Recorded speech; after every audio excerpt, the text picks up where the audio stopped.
قضا آمیدی شش نحیان و صدان گندان بخوبت گریتو زیدتر ج 100,000 هولاتیان تعداد آکنجینو بردوام ریج آکنجین وی دوره برف زیدبونه دچیتو داخوازا بردوام هولاتیان جین اوه که حکومت گرنگی زیدتر به کرت ساخلمیه بدد جبو هنده با آسته که باش خدمت تندرستی بهند پیشکش کرن لی بگوتنا هولاتیان تانها حکومت حریم وقت پیتوی گرنگی بوی کرتی ندایو تا راده کی هاتیه فراموش کرن.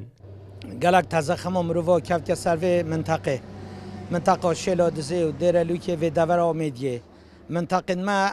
عشیرت نیرو و ریکان و برگاره و نهیل و زیبور و خرد خراب کرینه خرد کفت منطقه تزخم مروفا زور بی اف اوار سوریه و ایران و شنگاری و جهات گلک اوار جیتره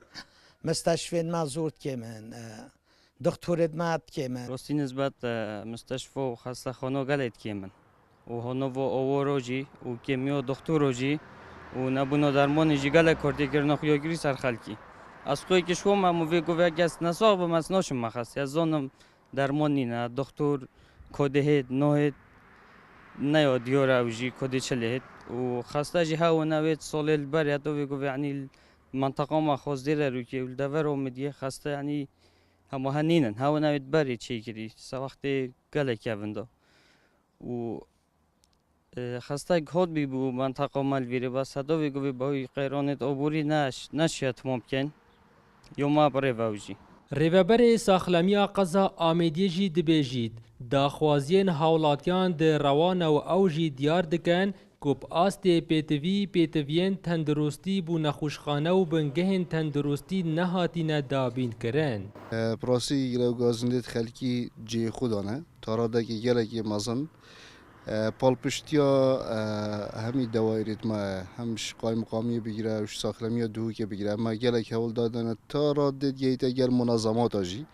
کو فعلا مدنگی خو گهاندی کو پیداوستی تندرستی شیوه که یعنی بلا بجنی عادلانه بوده ورما ناهینه دابین کرد سرارای هندی وکی جنابه و آماجه پیگیری کو رژک آواراجی زور کفتی استوی مدا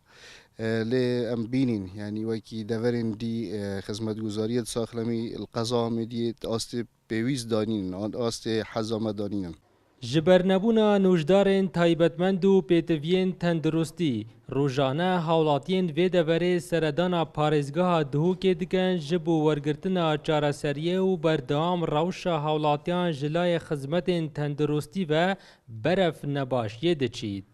Dildar Arif Kursat News lê devera Amêdiyê.